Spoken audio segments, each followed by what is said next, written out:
وہ میری زندگی میں کیوں نہیں ہے اور کب آئیں گی؟ کہ صرف ان کے ساتھ رہنے سے ایک اثر کریٹ ہوگا جس کی وجہ سے انسان گناہ میں ملوث ہوتا ہے. یہ اتنا بڑا چیپٹر میری لائف میں نہیں ہے تو اس کا مطلب میں غلطی میں ہوں. ہم پہ ایک اثر آتا ہے، ہر چیز کا ایک افیکٹ کریٹ ہوتا ہے ہمارے پر، اسی طرح سے دوسروں پر ہمارا ایک افیکٹ کریٹ ہوتا ہے. تم ذکر پروردگار میں رہو گے تو پروردگار بھی تمہارا ذکر کرتا رہے گا. ہم پورے وجود سے گناہ کرتے رہے اور خدا تمام عمر نعمتیں نازل کرتا رہا. ایک دفعہ ہی کہہ دے کہ پروردگار تو تو بہترین ہے، تو ہی میرا پروردگار ہے، تو منزہ ہے، ساری تعریفیں تیرے لیے ہیں، میں ہی ہوں جس نے اپنے اوپر ظلم کیا. اعوذ باللہ من الشیطان الرجیم، بسم اللہ الرحمن الرحیم. ناظرین کرام السلام علیکم. سبیل پوڈ کاسٹ کے ایک نئے ایپیسوڈ میں آپ کو خوش آمدید کہتے ہیں. دوستوں، جیسا کہ آپ جانتے ہیں ماہ مبارک رجب داخل ہو چکا ہے، برکتوں کا مہینہ، رحمتوں کا مہینہ. ایک روایت کے مطابق اس مہینے کو مظلوم اول مولا علی علیہ السلام کا مہینہ کہا گیا، یا پیغمبر کی وہ حدیث کی جس میں آپ فرماتے ہیں کہ رجب کو عصب کہا جاتا ہے. لوگوں نے پوچھا کہ یا رسول اللہ عصب کے کیا معنی ہیں؟ تو آپ نے فرمایا کیونکہ اس مہینے میں پروردگار اپنی رحمتیں اپنے بندوں پر اڈیل دیتا ہے، اس لیے اسے عصب کہا گیا ہے. علماء اخلاق فرماتے ہیں کہ اگر کوئی ماہ رمضان سے پوری طرح سے فائدہ حاصل کرنا چاہتا ہے تو اسے چاہیے کہ ماہ رجب سے تیاری شروع کر دے. اور اس تیاری کا ایک مرحلہ یہ ہے کہ انسان اپنا رابطہ خدا سے نزدیک کرے، اپنا رابطہ خدا سے مضبوط کرے. وہ چیز کہ جو ہمارے رابطے کو خدا سے بار بار توڑ دیتی ہے وہ گناہ ہے. تو دوستوں، آج کے اس پوڈ کاسٹ میں ہم اسی بارے میں ڈسکس کریں گے کہ گناہ کیا ہے، وہ کس طرح سے ہمارے روح پر اثر انداز ہوتے ہیں. آج کی اس گفتگو میں ہمارا ساتھ دینے کے لیے موجود ہیں حجت الاسلام والمسلمین عالی جناب مولانا سید نصرت بخاری صاحب اور عالی جناب مولانا مصطفیٰ مہدی صاحب. بہت بہت خوش آمدید کہتے ہیں نصرت بھائی آپ کو اور مصطفیٰ بھائی آپ کو. اس پروگرام میں آپ نے وقت نکالا اور اپنے قیمتی وقت دیا. جیسا کہ میں نے شروع میں کہا تھا کہ جو موضوع ہے کہ گناہوں کا کیا اثر ہوتا ہے انسان کی روح کے پر، تو نصرت بھائی میں یہ جاننا چاہتا تھا کہ جیسا کہ میں نے شروع میں کہا کہ جو موضوع ہے ہمارے پوڈ کاسٹ کا کہ گناہوں کا انسان کی زندگی اور اس کی روح پہ کیا اثر ہوتے ہیں اور وہ کیا انسان کو کس طرح سے انسان کی زندگی پہ اثر انداز ہوتے ہیں. تو سب سے پہلے کہ ہم اپنی گفتگو کو آگے بڑھائیں اور انشاءاللہ آگے بڑھائیں گے، سب سے پہلے یہ جاننا چاہتا ہوں کہ گناہ کیا ہے، کسے کہتے ہیں گناہ؟ بسم اللہ الرحمن الرحیم. اللہم صلی علی محمد وعلی محمد وعجل فرجهم رب اشرح لی صدری ویسر لی امری واحلل عقدۃ من لسانی یفقہوا قولی. بہت شکریہ آپ کا سبیل میڈیا کا کہ جنہوں نے ایک دفعہ پھر جو ہے وہ پوڈ کاسٹ میں دعوت دی. جیسا کہ آپ نے عرض کیا کہ گناہ کہتے کسے ہیں، تو اگر اس کو بہت زیادہ سادہ بیان کیا جائے تو گناہ عصیان ہے، یعنی خطا ہے، غلطی ہے، لغزش ہے. وہ خداوند متعال نے جو اپنے بندے کو ایک حکم دیا ہے کہ اس کو انجام دے، اور اگر وہ اس کو انجام نہیں دیتا اور اس کی مخالفت کرتا ہے، گناہ ہے. یہ یوں کہہ لیں کہ ایک بارڈر ہے، ایک جسے ہم حد کہتے ہیں، حدود کہتے ہیں، ایک جگہ کا بارڈر ہوتا ہے، یعنی اس سے باہر آپ نہیں جا سکتے. جیسے ایک ملک کا بارڈر ہوتا ہے، ایک شہر کا ہے، جو بھی ہے، اگر آپ سے باہر جائیں گے تو مطلب آپ نے قانون کو توڑ دیا ہے. خدا نے بھی انسان کی زندگی کو تاکہ وہ صحیح گزارے اور ایسی گزارے کہ جیسے خداوند متعال نے وہ چاہتا ہے کہ میرا بندہ ویسے رہے. اگر وہ ان حدود کو بریک کرتا ہے، اس سے باہر چلا جاتا ہے، اسے گناہ کہتے ہیں. یعنی جو بھی چیز خداوند متعال کو ناپسندیدہ ہے اور جو اپنے اس نے امر کو اس کو انجام نہیں دینا، یعنی اس کو اگر آپ سادے الفاظ میں کہیں تو اس نے گناہ کیا.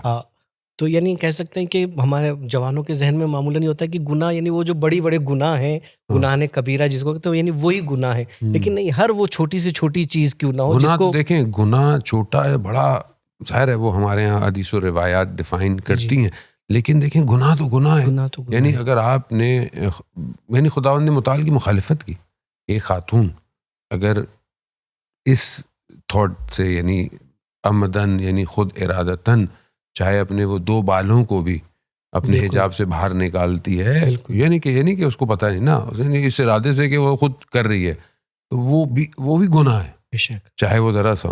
اور انسان خدا نہ خواستہ ایک شخص کو قتل کر دیتا ہے، ایک نفس کو مار دیتا ہے، وہ بھی گناہ ہے. کوئی کسی کا حق کھا جاتا ہے، کوئی کہیں چوری کر لیتا ہے، یا ایک شخص اپنی تنہائی یا خلوت میں ایسا کام انجام دیتا ہے کہ جو پسندیدہ نہیں ہے، وہ بھی گناہ ہے. بے تو شک. گناہ چھوٹا بڑا ہم روایات ہمیں ڈیفائن کرتی ہیں گناہ کبیرہ ہے یا گناہ صغیرہ ہے، لیکن چاہے آپ چھوٹا کریں کہ بڑا کریں، آپ نے خدا کی مخالفت کی ہے.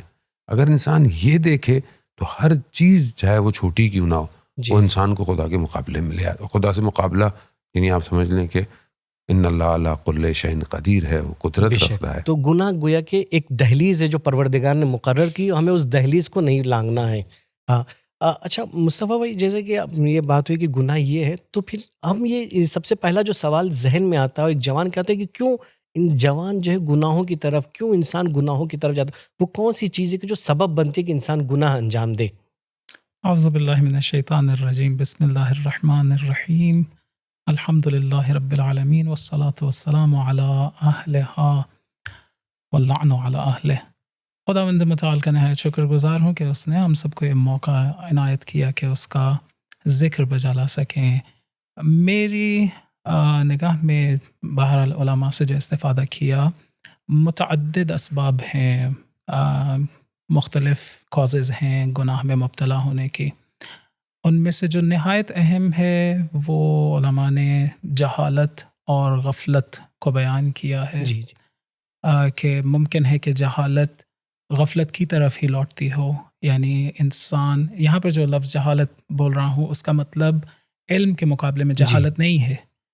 جہالت، لفظ جہالت ایک مرتبہ علم کے مقابلے میں ہوتا ہے، جی. ایک مرتبہ عقل کے مقابلے میں ہوتا ہے. یعنی مخالف عقل کوئی کام کرنا جہالت ہے.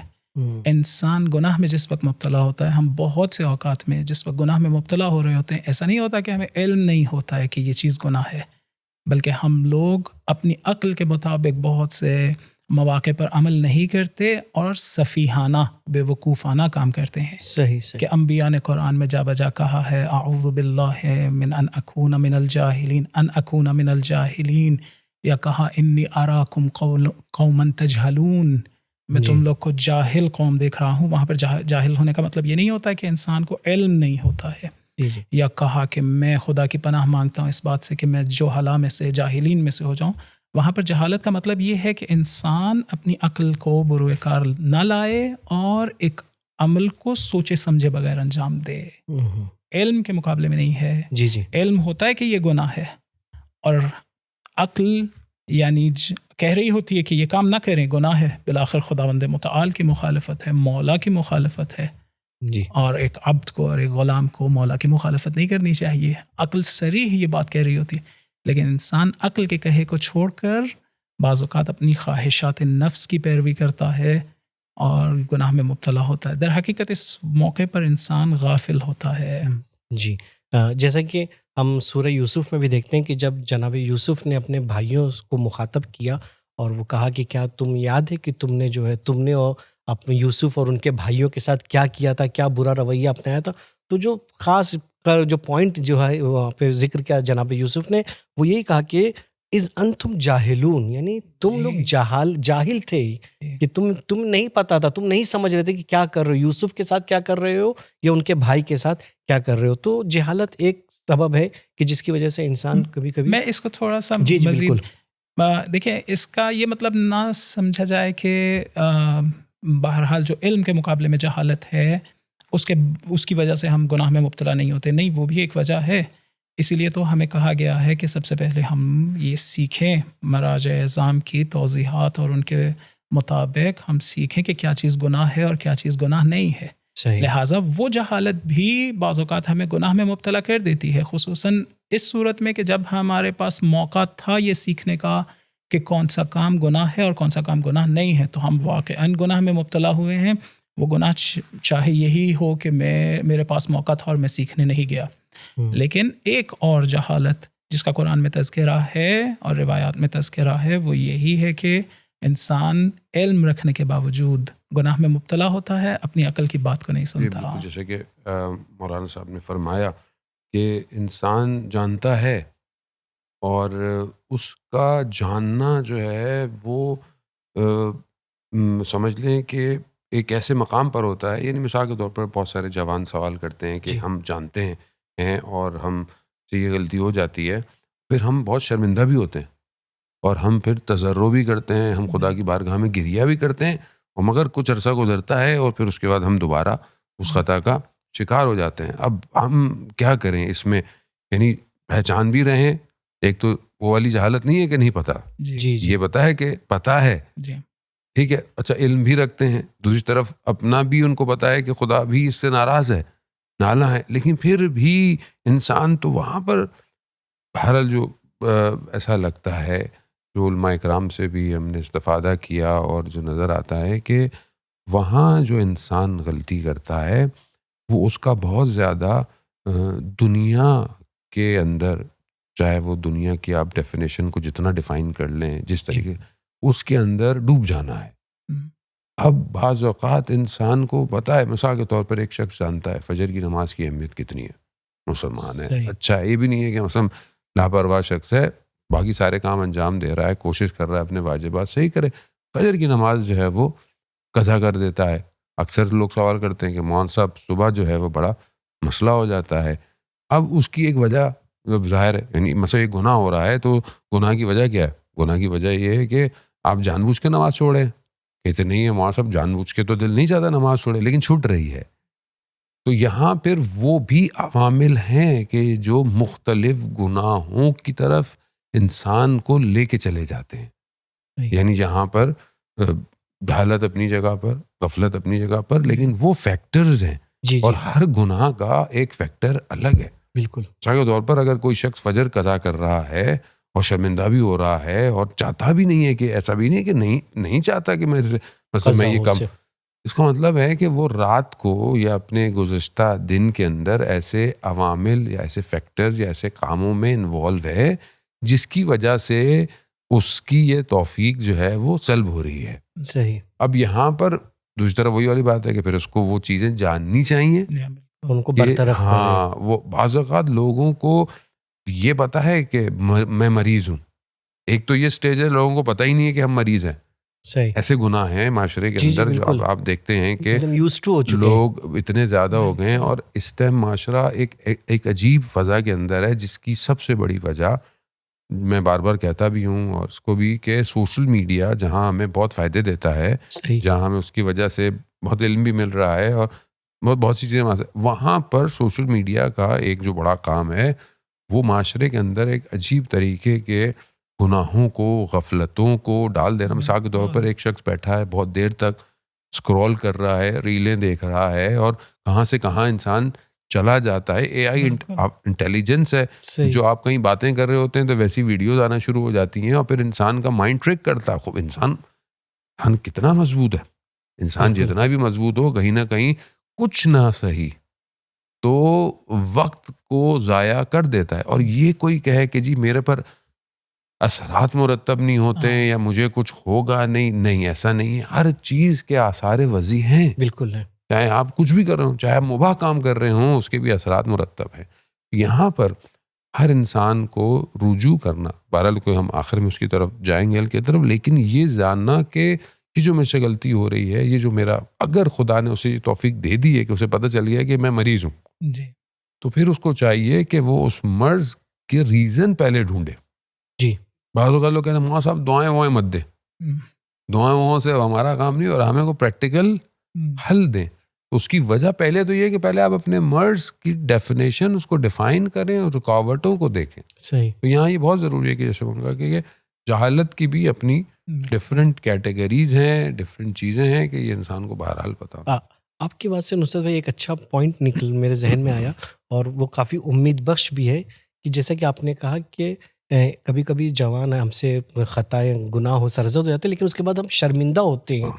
تو یہ شرمندگی بھی پروردگار کی توفیقات میں سے ہے کہ انسان کو یعنی مجبور کرتی ہے کہ جو آگے چل کے اس کے، مثال کے طور پہ پیغمبر کے زمانے کا واقعہ ہے کہ پیغمبر کسی جنگ پہ جا رہے تھے، تو مسلمانوں کو اکٹھا کیا گیا کہ بھائی چلنا ہے جنگ پہ.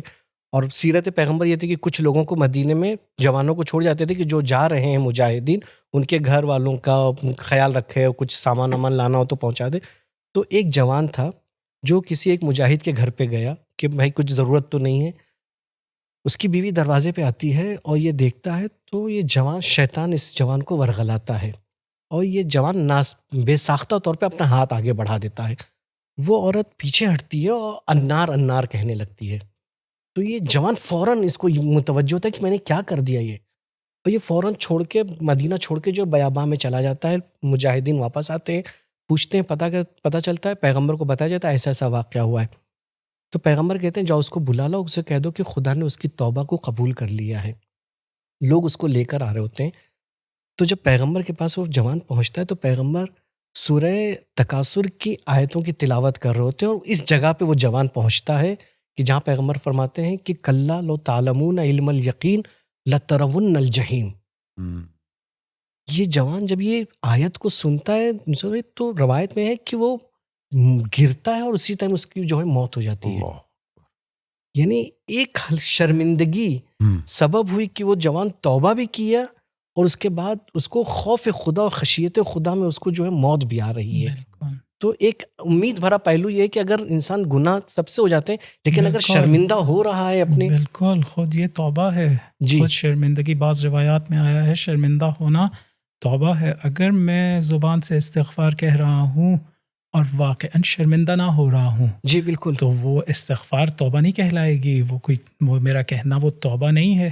رہبر معظم کے اس حوالے سے بہترین جملے ہیں کہ انسان فقط لقلقۂ زبانی نہ سمجھے استغفار کو، شرمندگی محسوس کر رہا. خدا نہ کرے مثلاً میں کسی کا کوئی نقصان کر دوں یا کسی کا حق ضائع کر دوں، اس سے کس طرح سے عذرخواہی کرتا ہوں؟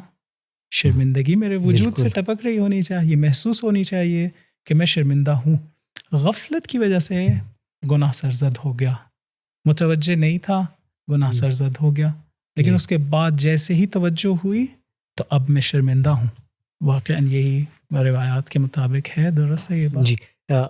تو جیسے کہ آپ نے غفلت کا ایک اور منشا جو ایک سبب ہوتا ہے کہ جس کی وجہ سے انسان جس کی وجہ سے انسان گناہ میں ملوث ہوتا ہے، اس کے علاوہ جہالت کے علاوہ، جیسے کہ مولانا نے فرمایا، اس کے علاوہ اور کوئی اور منشا جس کی طرف آپ اشارہ کرنا چاہیں؟ یہ غفلت بھی دیکھیں بالکل ایسی ہے. مثال کے طور پر آپ ہائی وے پہ جا رہے ہیں اور آپ فاسٹ ٹریک پر ہیں، اور شاید ذرا سی غفلت آپ کے لیے ایک بڑے حادثے کا موجب بن جاتی ہے. اور حادثہ ایسا کہ سم ٹائم آپ کو جو کھاڑی میں جان لیوا ہو جائے. جی بالکل، گاڑی حادثہ ہو جائے.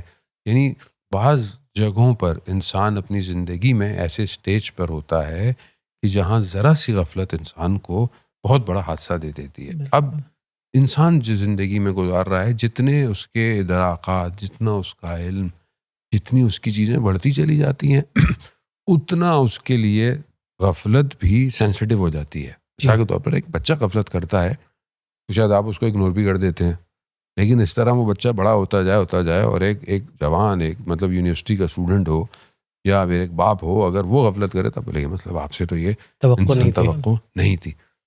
لیکن خداوند متعال رحمان اتنا ہے، رحیم اتنا ہے کہ اس کی بارگاہ میں اپنی بات کر رہا ہوں کہ ہم اتنے غافل ہو جاتے ہیں، اتنی غفلت کرتے ہیں، مگر اس کے باوجود وہ ہمیں موقع جو ہے وہ فراہم کرتا ہے. لیکن یہ کنٹینیو ہونا، خاص طور پر انسان کو اپنے اوپر توجہ ہونی چاہیے. جیسے ہمارے اساتذہ جب ہم شروع موضوع میں آئے اور ہم تھے، اور یہ فرماتے تھے کہ جس دن تمہاری نماز شب جو ہے وہ قضا ہو جائے تو تم سمجھ لینا کہ تم سے اس دن غلطی ہوئی ہے. انہوں نے تو یعنی پہلے ہی شروع میں ہی ہمیں فاسٹ لین میں کھڑا کر دیا، یعنی کہ اب ذرا سی غلطی جو ہے وہ تمہارے سے اب گئی. تو اب اگر انسان خدا نہ خواستہ بالکل غافل ہو جائے، جہاں قرآن اتنا اسٹرانگ جو بیان ہے قرآن کا کہ مطلب ہم نے ان کو آنکھیں دی ہیں مگر یہ دیکھتے نہیں ہیں، ہم نے ان کو کان دیے ہیں لا یسمعون بہا، ہم نے ان کو قلب دیے ہیں یہ تفکر نہیں کرتے، اولئک کالانعام، اور یہ جانور ہیں بل ہم اضل، بلکہ اس سے بدتر ہیں اولئک هم الغافلون. یعنی غفلت جو ہے وہ قرآن کے نزدیک خداوند متعال کے بیان و حدیث کے درمیان میں بہت بڑی ایک ایسی چیز ہے کہ جس کی وجہ سے نہ صرف ایک فرد بلکہ پورا کی پوری قومیں، پورا کا پورا معاشرہ تباہی کی طرف چلا جاتا ہے. اور غفلت ایک ایسی بیماری ہے کہ اگر انسان سو رہا ہو آپ اس کو اٹھا لیں. غافل ہونا یعنی یہ کہ انسان سونے کی ایکٹنگ کر رہا ہے. ہمیں پتہ ہے کہ یہ چیزیں منع ہیں لیکن اس کے باوجود کر رہے ہیں. کی ایک وجہ یہی ہے کہ ہم وہ جو یقین، جیسے آپ نے جوان کا واقعہ بیان کیا کہ مثلا جب یقین ہو جائے تو پھر یہی ہے کیونکہ ہم اس مقام پہ نہیں پہنچے ہیں، ہم غلطی بھی کر رہے ہیں، ہمارا وہ تو رحمان ہے، وہ ہمیں معاف بھی کر رہا ہے، اور ہم شرمندہ بھی ہو رہے ہیں، یہ بھی لطف الہی ہے۔ اگر انسان شرمندہ ہی نہ ہو تو پھر تو میں بہرحال یہاں جوانوں سے، کیونکہ جوان بہرحال ہمارے مخاطب ہیں، کہ دیکھیں اگر تو خدا شرمندگی کی توفیق آپ کو دے رہا ہے، اس کو نعمت سمجھے، بے شک، اور اس کو ہاتھ سے نہ جانے دیں، کیونکہ شیطان یہی وسوسے کرتا ہے۔ شیطان دیکھیں جی دشمن شناسی بھی بہت امپورٹنٹ ہے، کہ گناہ کی طرف جی شیطان وسوسے دیتا ہے، شیطان آپ کو اکساتا ہے، اچھا غلطی ہو گئی، کوتاہی ہو گئی، یہ غلطی ہو گئی، تم تو ٹھیک نہیں ہو سکتے، اب تمہارا کچھ نہیں ہو سکتا، اب تو بالکل اچھا وہ جان بوجھ کے ایسا کریٹ کرتا ہے۔ آپ یقین کریں جوان جس طرح میسج کرتے ہیں، مایوسی کی ان کی وہ حالت ہے بعض گناہوں کی وجہ سے، کہ وہ کہتے ہیں کہ ہم مر جائیں۔ یعنی شیطان کا ہی کام ہے کہ وہ آپ کو نا امید کر رہا ہے، بہرحال گناہ ہو گیا، انسان ہے، لیکن اللہ ان اللہ یحب التوابین، خدا نے توبہ کا دروازہ بھی تو کھلا ہوا ہے، بے شک، آپ آئیں۔ میں یہ سمجھتا ہوں کہ اس ٹائم جو ہمارے معاشرے میں جوانوں کی جو سچویشن ہے، اس میں ایک چیز کی بڑی شدید کمی ہے، جو کہ ہمیں توفیق مل گئی حوضے کے اندر، ان کے پاس نہیں ہے، اور وہ ہے روحانی ڈاکٹر، وہ ہے ایک ایسی شخصیت یا ایسے لوگ کہ جس سے وہ کم از کم اپنے درد دل کو رجوع کریں، تاکہ وہ ان کی صحیح اصلاح کر سکیں۔ صحیح۔ جیسے انسان کے سر میں درد ہو رہا ہے، انسان کی آنکھ میں درد ہو رہا ہے، انسان کے سینے میں درد ہو رہا ہے، تو انسان ڈاکٹر فزیشین کے پاس جاتا ہے، وہ آگے اور اسپیشلسٹ کے پاس بھیجتا ہے، ٹیسٹ کراتا ہے، پھر بتاتا ہے کہ بھائی یہ رپورٹ آ گئی ہے، اب آپ دیکھ لیں۔ تو کاش ایسے لوگ ہوں معاشرے کے اندر، کہ یقیناً ہیں، لیکن ہر کسی کی رسائی نہیں ہے، کہ جو ایکس رے کی طرح جی بتائیں تو صحیح کہ تمہاری یہ پرابلم ہے۔ اگر تم نے اپنے مثال کے طور پر جس کو شوگر ہو جاتی ہے، پتہ چل جاتا ہے، تو وہ کیوں نہیں شوگر کو ہاتھ لگاتا؟ اس کو پتہ ہے کہ میرے لیے ضرر ہے۔ اسی طرح میں غیبت کر رہا ہوں، مجھے کیوں نہیں پتہ چل رہا کہ غیبت میرے اعمال کو کھا رہی ہے؟ میں جھوٹ بول رہا ہوں، مجھے خود کو محسوس نہیں ہو رہا کہ میرے بو سے ایک بوئے تعفن آ رہی ہے، کہ جو کہ ملائکہ کو آتی، مجھے نہیں آ رہی ہے۔ میری آنکھیں خدا نہ خواستہ حرام کی طرف متوجہ ہیں، لیکن میری روح جو ہے وہ دبتی چلی جا رہی ہے، بے شک، مجھے اس کا احساس کیوں نہیں ہو رہا؟ کیونکہ میں ایسے سکینر سے، میں ایسی جگہ سے، میں ایسی گفتگوؤں سے گزر نہیں رہا جہاں میں بیٹھوں، جہاں سے ہم لوگ حوضے میں اپنے اساتید کے درسوں میں جاتے ہیں، تو شرمندگی سے پانی پانی ہو رہا ہوتا ہے آدمی، کہ جب استاد درس دے رہا ہوتا ہے تو ہمیں وہ بھی کالا امام صادق علیہ السلام اور کالا امام باقر علیہ السلام ہی بیان کر رہے ہوتے ہیں، جی لیکن کیونکہ ان کا اپنا نفس اتنا عالی درجے پر ہوتا ہے کہ جب ہم ان کے سامنے بیٹھتے ہیں تو ہمیں خود کو ہماری پکچر جو ہوتی ہے وہ کھل جاتی ہے، جی بالکل، اور وہاں کہتی ہے یہ تم نے غلطی کی، یہ تم نے غلطی کی، یہ تم خود کو ایک ضمیر، ایک وجدان انسان کا۔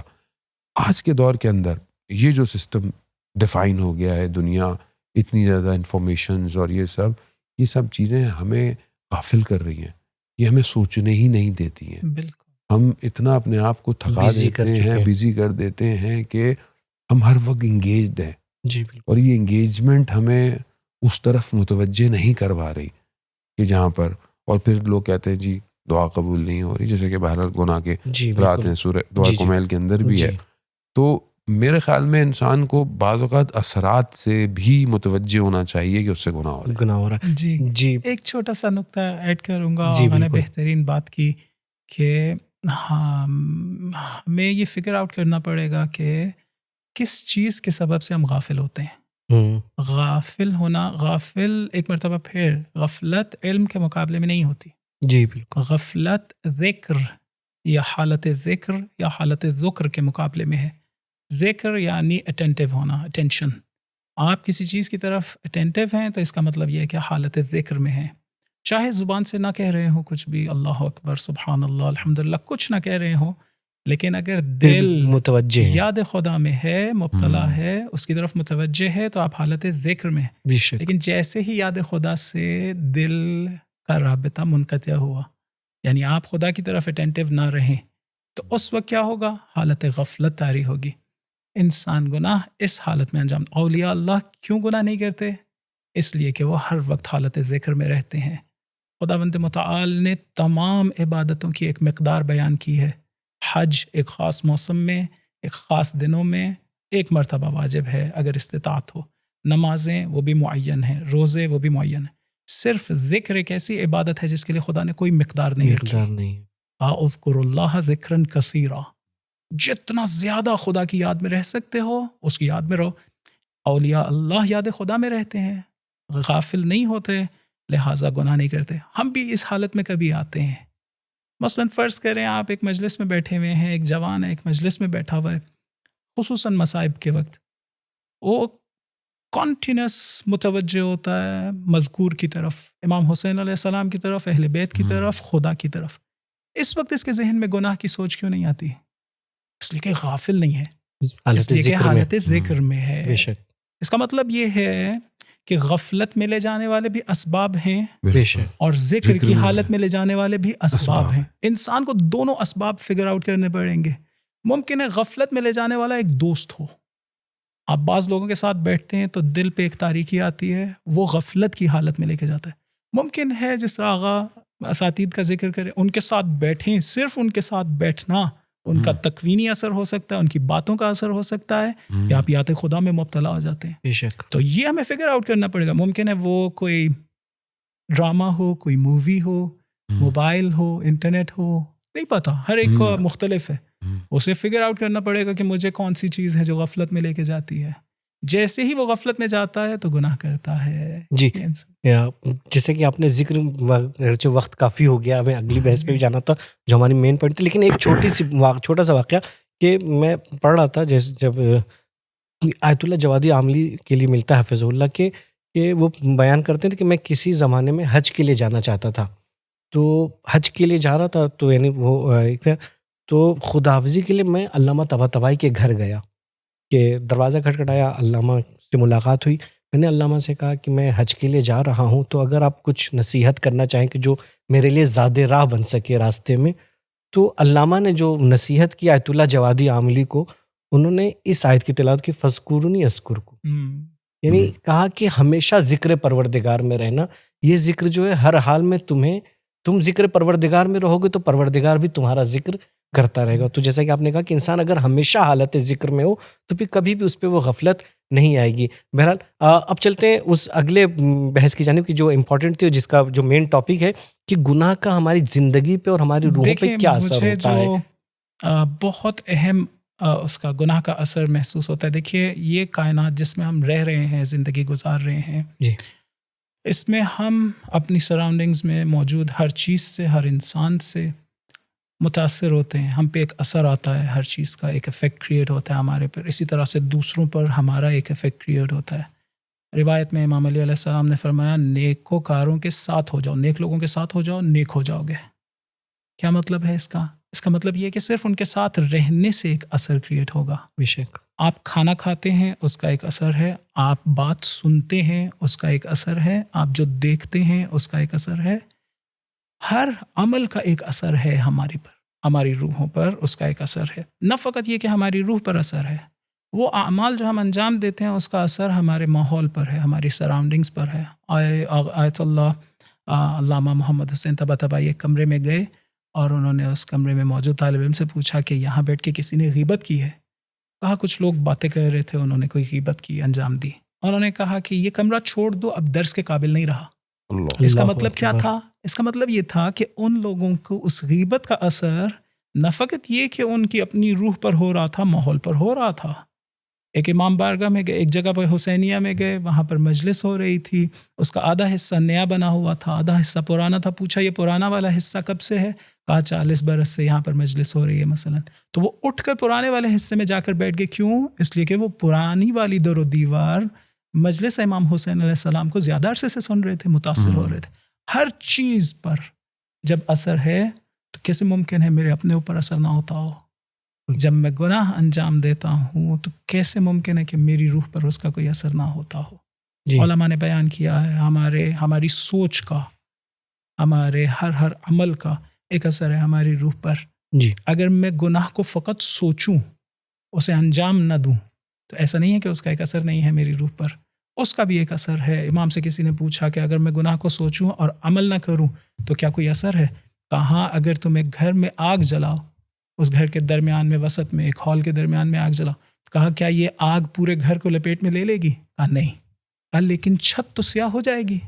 کہا اسی طرح سے فقط گناہ کو سوچنے کا ایک اثر ہے جو میری روح پہ.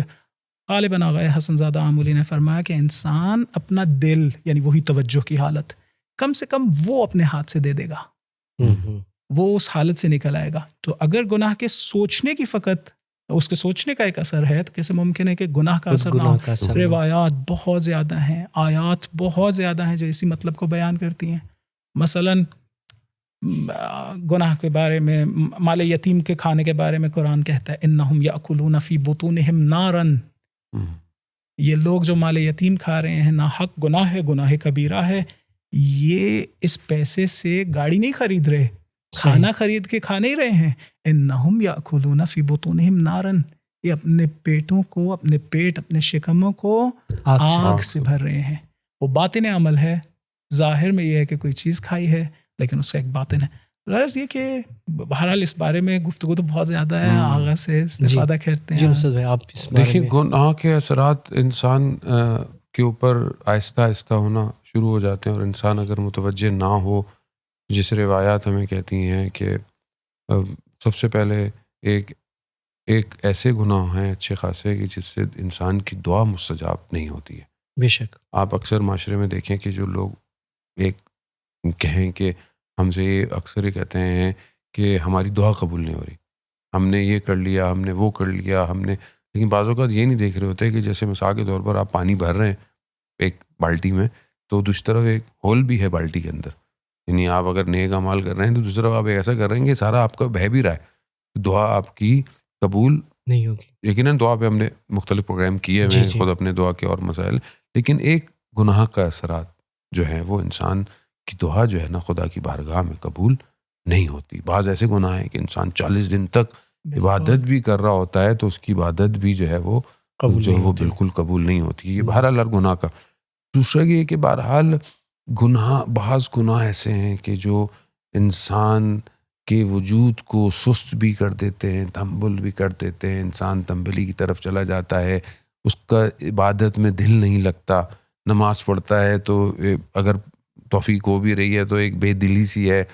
اصل ایک بہت بڑا حصہ جو ہماری زندگی میں، اپنی بات خدا نخواستہ کسی کو نہیں کہوں گا، جو بڑا نقصان اتنی عرصے زندگی کے اندر ہے، وہ مناجات کی لذت ہے.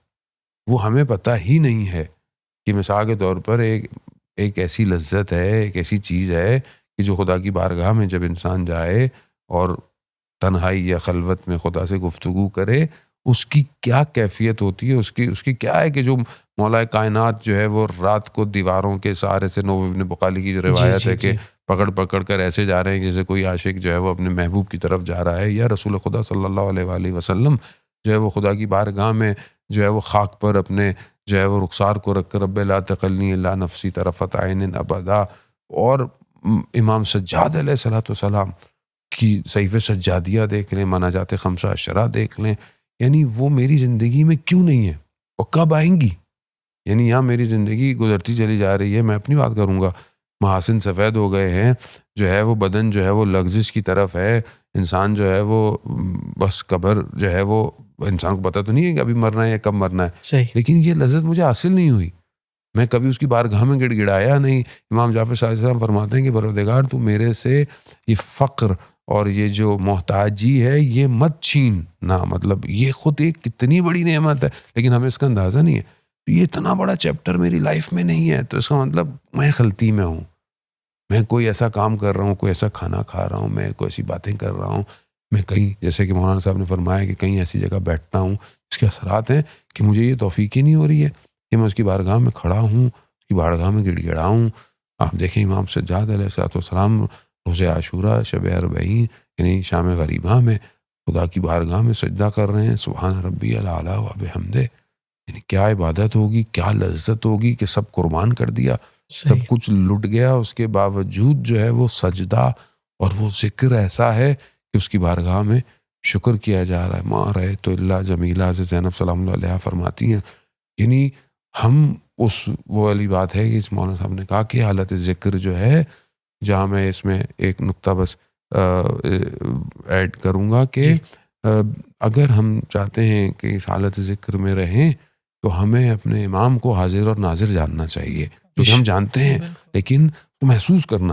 اگر ہم اپنے آپ کو اپنے امام کے سامنے محسوس کریں تو پھر ہم حالت ذکر کے اندر ہیں. اب یہ کہ ہر انسان کو جو روایات بہرحال کہتی ہیں اثرات مرتب، اور پھر روح کے اوپر جو سب سے زیادہ جی اثرات مرتب ہوتے ہیں، بھاری محسوس کرنا، بے دلی ہونا، ایک انسان گفتگو بھی ناشکر پن والی کر دینا. مطلب سب سے بڑی گناہ کہ یہی تو ہے کہ انسان نعمتوں کی طرف متوجہ نہیں ہو رہا جی کہ اللہ نے اس کو کھانا پینا دیا، رزق دیا، دن دیا، سب کچھ دیا، متوجہ نہیں ہے، شکوے ہیں اس کی زندگی کے اندر. تو یہ سب اثرات ہیں ان گناہوں کے. اب گناہ کون کون سے ہیں، کیا کیا ہیں، وہ بالکل. انشاءاللہ ہم پھر کسی پروگرام میں جی جو ہے وہ گناہ کبیرہ کی کتاب سے جو ہے وہ یقیناً انشاءاللہ. شہید دستغیب کی جو ہے وہ جی. یقیناً انسان کو متوجہ ہونا چاہیے کہ کون سے گناہ ہیں اور اس کے اثرات جو ہے وہ بالکل کیا ہر ہے. گناہ کا ایک الگ بالکل، اثر. کیونکہ ہمارے جو جوان ہیں ماشاءاللہ بہت اچھے ہیں، اور میں دنیا میں الحمدللہ جہاں جاتا ہوں الحمدللہ. بہت توجہ بھی ہے ان کی، اور میں ان کو موٹیویٹ کرتا ہوں.